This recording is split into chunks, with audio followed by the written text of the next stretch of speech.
Bonsoir à tous, bien-aimés dans le Seigneur. Nous vous invitons une fois de plus ce soir à donc passer ces moments de prière avec nous, comme nous avons pris l'habitude de les surnommer des prières orientées. Nous voulons prier avec quelqu'un, selon l'heure à laquelle, bien sûr, vous aurez l'opportunité d'écouter ce message. En soirée, en matinée, en après-midi. Le but ici, c'est de communiquer, de partager l'atmosphère de prière, un instant de prière, un moment de prière qui pourrait servir bien évidemment à quelqu'un à se sentir mieux, à se relever, à avancer, à aller plus loin que ce qui a été espéré, ce qui a été attendu. Nous voulons d'abord bénir toutes les personnes qui vont prendre le temps d'écouter ce message ou de prier avec nous donc jusqu'à la fin. Que Dieu vous bénisse de là où vous êtes et surtout que Dieu puisse lui-même vous rencontrer aussi de là où vous vous tenez. Sans plus tarder, nous allons vous inviter à prier. Éternel Dieu des armées, nous te disons merci, Papa. Merci pour la grâce. Merci pour l'amour. Merci, Papa, pour la tolérance. Merci, Papa, pour la miséricorde. Parce que toi, tu ne regardes pas à nos péchés, à nos imperfections. Tu ne comptes même pas combien de fois nous sommes tombés. Mais tu nous aimes. Et cet amour, tu nous le démontres jour après jour, heure après heure, minute après minute. Là où l'homme qui ne peut voir le cœur condamne, toi qui vis dans nos cœurs, tu compatis. Et nous te disons merci Seigneur pour la journée, pour tout ce que nous avons obtenu, ce que nous avons voulu obtenir mais que nous n'avons pas finalement eu, ce que nous sommes en train de préparer à obtenir pour les familles, pour les vies, pour les santé, pour les malades. Nous te disons tout simplement merci Seigneur. Merci Papa. Merci. Nous sommes reconnaissants. Reconnaissants. Voilà pourquoi nous voulons élever le nom de Jésus. Nous élevons le nom de Jésus au-dessus de toutes choses, au-dessus de nos problèmes, au-dessus de nos difficultés, au-dessus de nos challenges, au-dessus de nos combats de chaque jour. Nous décidons, nous faisons le choix ce soir d'élever le nom de Jésus-Christ de Nazareth, le nom devant lequel tout genou fléchit et toute langue confesse que tu es Seigneur et Sauveur. Nous élevons ton nom, Yahvé. Nous élevons ton nom, Père éternel. Sois élevé, Jésus. Sois élevé, Jésus. Que la gloire et l'honneur te reviennent, parce que tu es Dieu, et à toi seul. Dans le nom puissant de Jésus, nous avons prié. Nous avons prié. Que ton sang, Père éternel, que le sang de l'agneau nous couvre, nous lave et nous sanctifie maintenant. Nous sommes connectés ce soir pour que le Saint-Esprit soit palpable au milieu de nous. Laisse que le Saint-Esprit devienne palpable maintenant là où ma sœur se trouve, là où mon frère se trouve dans le nom de Jésus.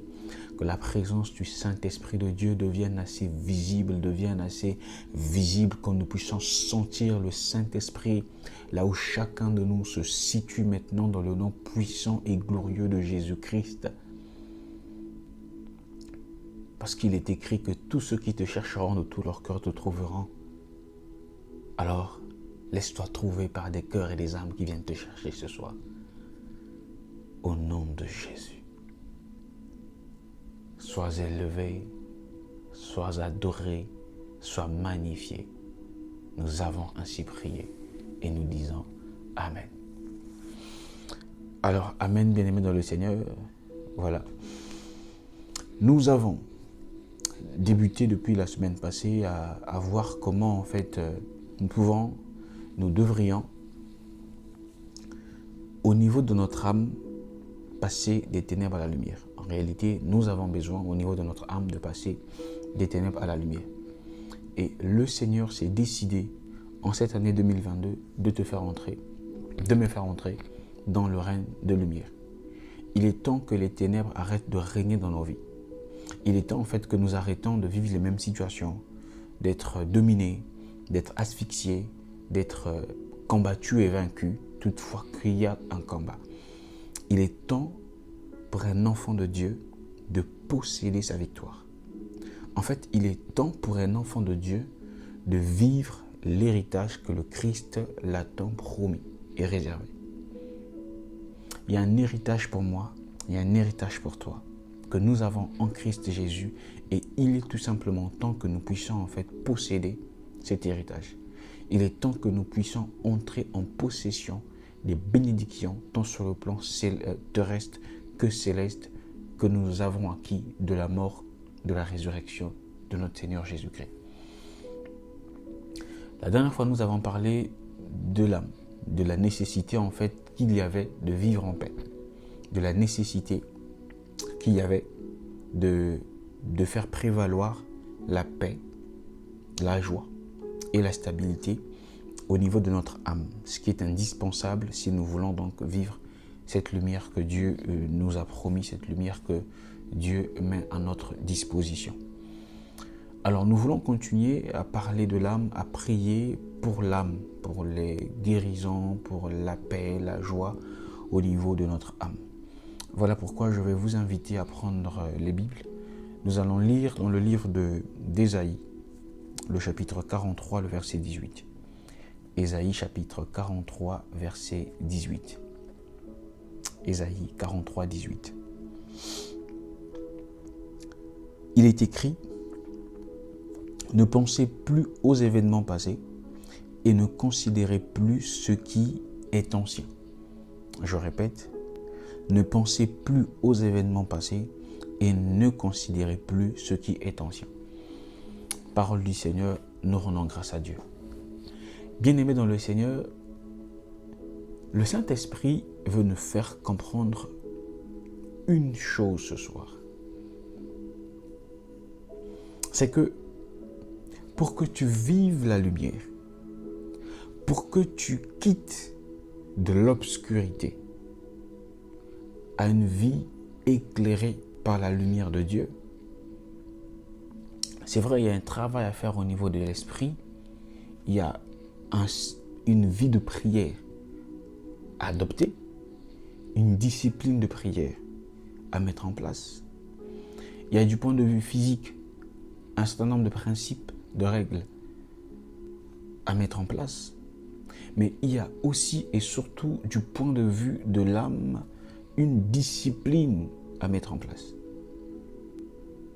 Vive la lumière de Dieu dans sa vie, vive le règne de Dieu dans sa vie, il faut le dire comme ça, ne relève pas que du fait que nous sommes en train de prier, ne relève pas que du fait que nous sommes en train de jeûner, non plus pas que du fait que nous sommes en train de méditer la parole de Dieu ou que nous avons décidé de ne plus pratiquer certains péchés.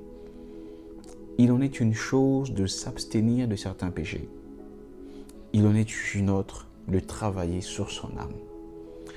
Combien de personnes qui vivent loin du péché, mais qui n'arrivent pas à vivre dans la gloire de Dieu? Combien de personnes qui vivent tout le temps une vie de prière, mais qui n'arrivent pas en quelque sorte à ressentir la lumière de Dieu sur leur vie? Aussi, il faut le dire que lorsque nous parlons ici de la lumière de Dieu, il ne s'agit pas tout simplement de vivre une vie épanouie du point de vue financier, du point de vue sentimental. Loin de là. Loin de là. L'obscurité se manifeste par beaucoup de choses. Beaucoup de choses. Où on sent la prédominance d'une puissance, mais qui n'est pas celle de Dieu. Où on sent l'asphyxie d'une puissance qui n'est pas celle de Dieu. Alors, il est important pour nous, bien-aimés dans le Seigneur, que nous puissions vivre le règne de Dieu dans notre vie. en quelque sorte, que nous puissions vivre totalement dans la présence de la lumière de Dieu. L'âme, qui est une partie qui compose l'être humain, a besoin d'être délivrée. Bien-aimés dans le Seigneur, la Bible nous enseigne d'espérer en l'Éternel. Qui dit espérer, dit futur, dit avenir, mais pas le passé. La Bible nous enseigne à regarder vers le Seigneur en ce qui concerne notre avenir. Dieu voudrait que nous puissions libérer notre âme de notre passé. Je ne sais pas s'il y a quelqu'un qui est disposé à écouter ce message. Je veux te dire une chose, c'est que il y a quelque chose qui bloque en toi parce que ta vie, ton âme, tes sens, tes émotions sont rattachés à ton passé. Je veux dire à quelqu'un que Dieu veut se révéler à toi. Mais il y a une chose qui bloque chez toi. C'est que ton âme est contrôlée par ton passé. Comment je vais illustrer ce que je suis en train de dire? Il suffit de voir certaines personnes penser, se remémorer de leur passé récent ou lointain pour voir leur attitude ou leur humeur changer totalement. Il y a des gens qui ont perdu des mères, des mamans, des parents, ils ont perdu papa, ils ont perdu maman, ils ont perdu un homme, leur mari, leur femme, des frères et des sœurs, en gros des personnes qui leur sont chères. Mais vous sentez vraiment que même leur existence du présent est rattachée à la douleur de la personne qu'ils ont perdue. Je ne suis pas en train d'enseigner quelqu'un à oublier les personnes qui ont été chères pour toi, les personnes qui sont toujours chères pour toi. Je ne suis pas en train de demander à quelqu'un ce soir d'ignorer ton passé. Mais je veux tout simplement te dire, il faut que tu apprennes à libérer ton âme des événements passés. Des événements passés. C'est que le passé ne peut plus continuer à avoir une telle influence sur toi. Ce n'est pas possible que ta vie soit encore assez dépendante de ton passé. S'il faut que tu souris, s'il faut que tu arrives à pleurer, à rire, on n'a qu'à te rappeler ton passé. Non, tu as besoin d'être délivré de ton passé. Tu as besoin d'être délivré de ton passé, bien-aimé dans le Seigneur. Tu as besoin que le Seigneur vienne te prendre du tombeau pour te sortir de ce tombeau. Nous sommes aussi en train de célébrer la Pâque. Mais le Fils de l'homme, il n'est plus mort. Il est vivant. Il est ressuscité. Pourquoi voudrais-tu continuer à identifier ta vie à ce qui n'a pas marché, à ce qui n'a pas été, à tes douleurs? Les douleurs ne vont jamais s'effacer, mais tu décides de ce que cette douleur va t'apporter dans la vie. Est-ce que tu continues à te trimballer avec, ou tu décides de te dire, voilà, je fais de ça ma source de motivation et j'avance. Et j'avance. Il y a aussi des gens qui se sont emprisonnés dans leur passé. Des gens qui ont commis des erreurs, qui ont fait des péchés, qui ont mal fait, mais qui jusqu'aujourd'hui n'arrivent pas à se pardonner.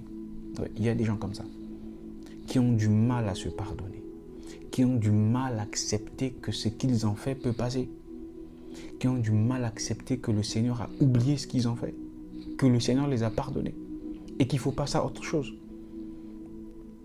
Ils se sont retenus captifs de leur propre péché, captifs de leur propre passé. Bien qu'ils prient, bien qu'ils jeûnent, bien qu'ils chantent pour le Seigneur, mais au-dedans d'eux, il y a une blessure qui fait que facilement vous pouvez perdre les grâces que vous recevez. Vous savez, une âme blessée est une âme exposée à perdre facilement les bénédictions de Dieu. On peut passer dans un programme d'une semaine de jeûne et prière, de 2 semaines, d'1 mois. Et pendant le programme, on est richement béni. Mais si ton âme a une blessure, si ton âme est rattachée au passé, ça sera facile pour toi de perdre les grâces que tu viens d'obtenir. Pourquoi? Parce que le diable, sachant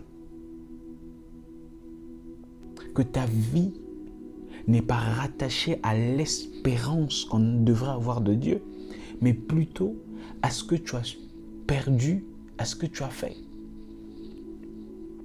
Donc le diable se servira de ce point faible pour t'abattre, pour te mettre à terre.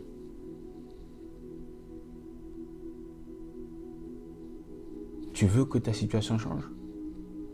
Eh bien, lève-toi. Accepte ce qui s'est passé. Reconnais ce qui s'est passé. Et fais le choix de sortir du passé.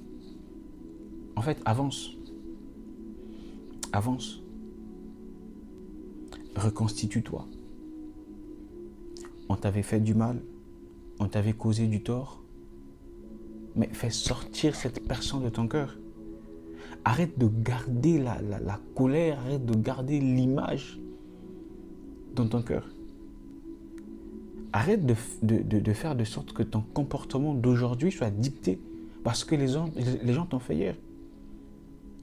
Que les actions, les paroles des gens ne continuent pas à dicter ton comportement pour aujourd'hui.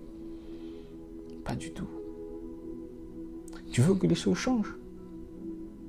Eh bien, libère-toi en fait. Libère-toi. Accepte le pardon que Dieu te donne. Peu importe ce que tu as commis, si tu t'es vraiment repenti, si tu es réellement venu à lui et tu l'as demandé de te pardonner, je ne vois aucune raison pour laquelle le Seigneur ne va pas te pardonner. Aucune raison. Il est juste et fidèle. Quand il dit une chose, il veille à son accomplissement. Il veille à son accomplissement. Sors, défoule-toi, sors de cette prison émotionnelle où quelqu'un t'avait fait du mal, quelqu'un a maltraité ton cœur et que toi, à cause de ça, tu n'arrives plus à confier ton cœur à quelqu'un, mais tu vis dans le passé. Il sera difficile pour toi de vivre la gloire de Dieu dans ces conditions.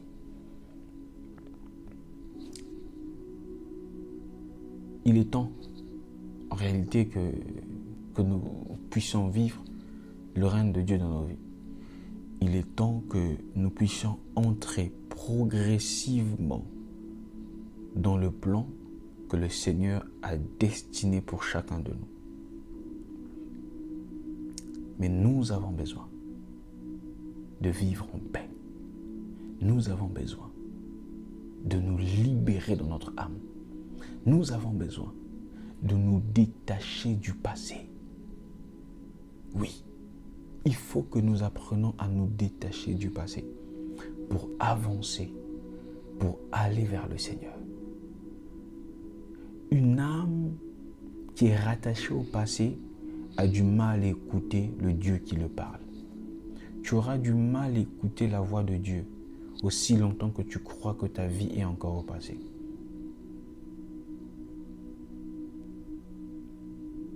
Laisse partir les gens qui sont morts. Ouais, laisse-les partir. Laisse partir les gens qui t'ont causé du tort, qui t'ont fait du mal. Laisse évoluer les choses. Laisse évoluer les choses. Accepte ce qui s'est passé avec toi, ce qui s'est passé en toi. Mais évolue. Évolue. évolue. Et tu vas constater que le fait que tu aies libéré ton âme va te donner une certaine sensibilité par rapport à ton entourage, par rapport au Saint-Esprit, par rapport à ta vie. Que Dieu t'aide, mon frère, ma soeur, à te détacher du passé, à te sentir libéré dans le nom puissant de Jésus. Parce que c'est lui qui donne en nous le vouloir et le faire, nous allons prier pour que Dieu t'aide à te détacher du passé. Beaucoup de personnes n'arrivent pas tout simplement à accepter leur passé et à se projeter dans l'avenir ou le futur. Beaucoup de personnes ont du mal en réalité à se projeter. Nous allons prier que toutes les décisions que tu prendras, de libérer ton cœur, de te dire oui mais Dieu m'a pardonné. C'est vrai que j'ai fait ce péché-là, c'est vrai que je suis arrivé un peu trop loin, mais il faut que je comprenne que Dieu m'a pardonné. Oui, c'est vrai que je n'ai pas toujours eu la vie que j'ai souhaitée. Il faut que je comprenne que Dieu il m'attend devant. Je ne veux pas m'apitoyer sur mon sort en regardant derrière. C'est vrai que j'ai perdu la personne qui était censée m'aider dans ce problème, dans cette difficulté. Mais Dieu, il est là. Il est resté. Il est resté.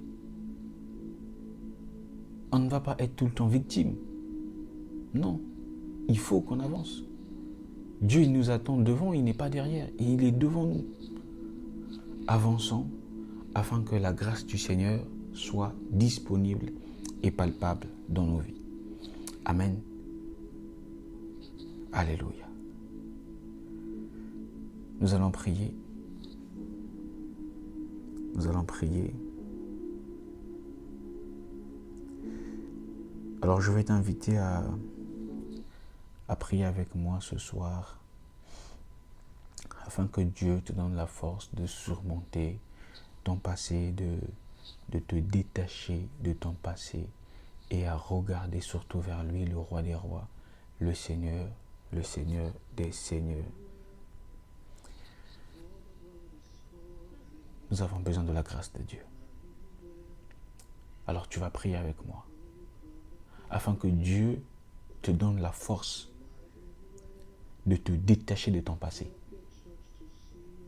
Dis Seigneur, que mon passé ne soit pas mon point de faiblesse. Que mon passé ne me retienne pas par le pied. Je viens couper ce soir le fil qui est attaché entre mon pied et mon passé. Toutefois que je veux avancer, il faut toujours que les mauvais souvenirs me retiennent vers le bas.